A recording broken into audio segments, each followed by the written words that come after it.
With the dawn of the new century came the emergence of the progressive era in American history. Spurred by the muckrakers, fiery journalists eager to expose the evils of trusts and railroad barons, a considerable amount of the population joined the Progressive Party. The majority of the party was middle-class Americans who felt strangled by big-money elite above them and the immigrant working class beneath them. Their most famous achievement was the passage of the 17th Amendment, which allowed for the direct election of senators.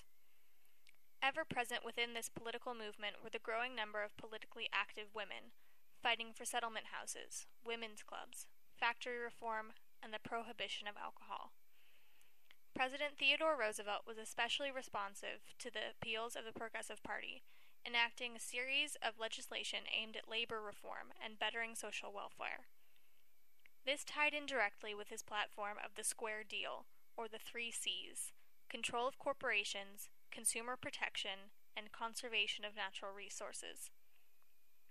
He became especially famous for his trust busting, or taking down of threatening monopolies. After his 8 years in office, Roosevelt selected William Howard Taft as his replacement, but Taft did not discriminate between good and bad trusts, leaving Roosevelt no choice but to run against him in 1912 as a member of the Bull Moose Party.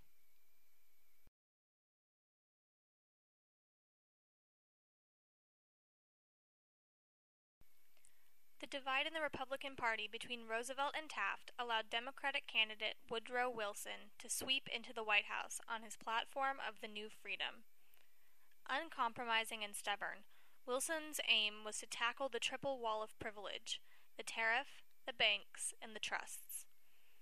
In 1913, the Federal Reserve Act was passed, creating a nationwide network of reserves distributing federal currency. Although it sported a unique name, the Federal Reserve was essentially the third bank of the United States. The triple wall of privilege came crashing down in 1914 with the passage of the Clayton Antitrust Act, but Wilson's victory was soon eclipsed by the presence of disastrous war in Europe. Despite initial neutrality proclamations, the United States entered World War I on April of 1917, after Germany declared unrestricted submarine warfare.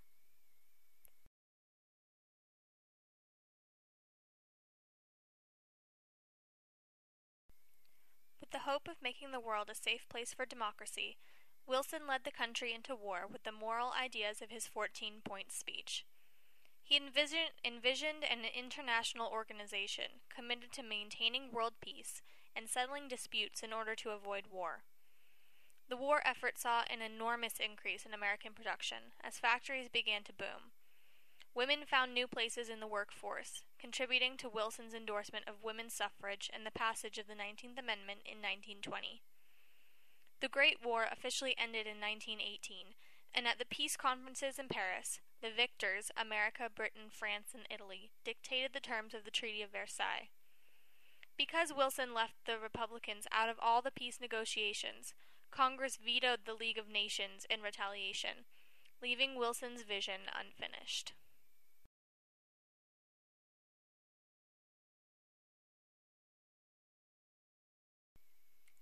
Following the debacle over the League of Nations, Democrats were once again edged out of the White House with the election of Warren G. Harding in 1920.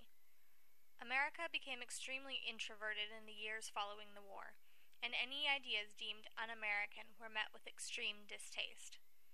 America experienced a resurgence of the KKK and unprecedented immigration quotas that obviously discriminated against Southern and Eastern Europeans. The 18th Amendment instituted nationwide prohibition of alcohol, directly creating widespread evidence of smuggling, corruption, and gangsterism. Chicago became a hotbed of such activity, with Al Capone as a puppet master of the city's officials. But the Roaring Twenties also saw the introduction of radio, commercially available automobiles, airplanes, talkie movies, and jazz music. But what comes up must certainly come down.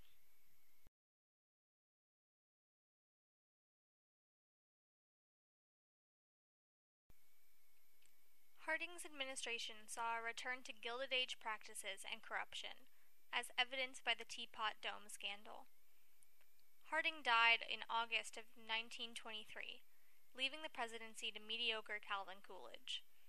In 1924, the Dawes Plan was put in place as a way of financing reconstruction costs in war-torn Europe. U.S. investors loaned money to Germany to pay their reparations to Britain and France, who in turn used the money to pay off their debts to the United States. Then, on October 29, 1929, the stock market crashed, and America was plunged into the Great Depression. This caused a worldwide economic depression, but the U.S. did not forgive the debt of the European countries.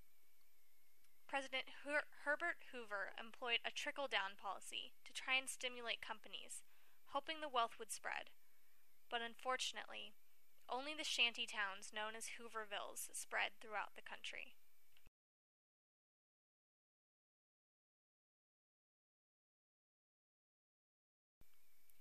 In 1932, Franklin Delano Roosevelt swept into the White House on his promise of the New Deal.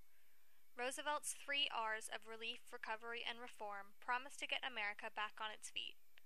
Within his first 100 days in office, Congress passed an unprecedented amount of legislation, showing the country that progress was being made. Programs such as the Civilian Conservation Corps, the Civil Works Administration, and the Public Works Administration were all aimed at getting Americans back to work in any way, shape, or form. While urban Americans began to see the light at the end of the tunnel, dry farming techniques stimulated the Dust Bowl in 1933. American agricultural lands were destroyed, spelling even more hard times for the American farmer. Many Okies and Arkies gave up and moved to San Francisco in desperate need of employment. It seemed as though the New Deal had reached its limit, and many of Roosevelt's critics asserted that the country was headed towards socialism.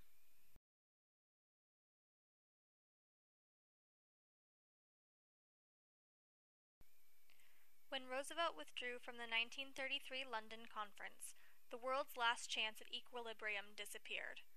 America quickly divorced itself from the economic liability of the Philippines and ushered in the Good Neighbor policy toward South America. As social and political unrest began to boil over in Europe once again, America turned the other way, refusing to invest itself in another costly war.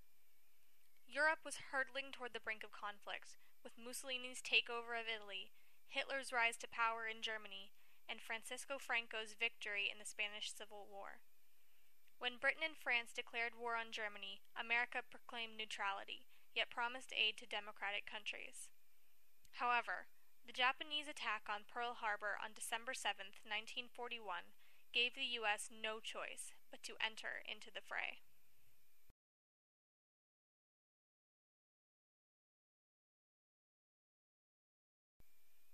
Despite public opinion, America's initial military strategy was to get Germany first and leave an attack on Japan until later.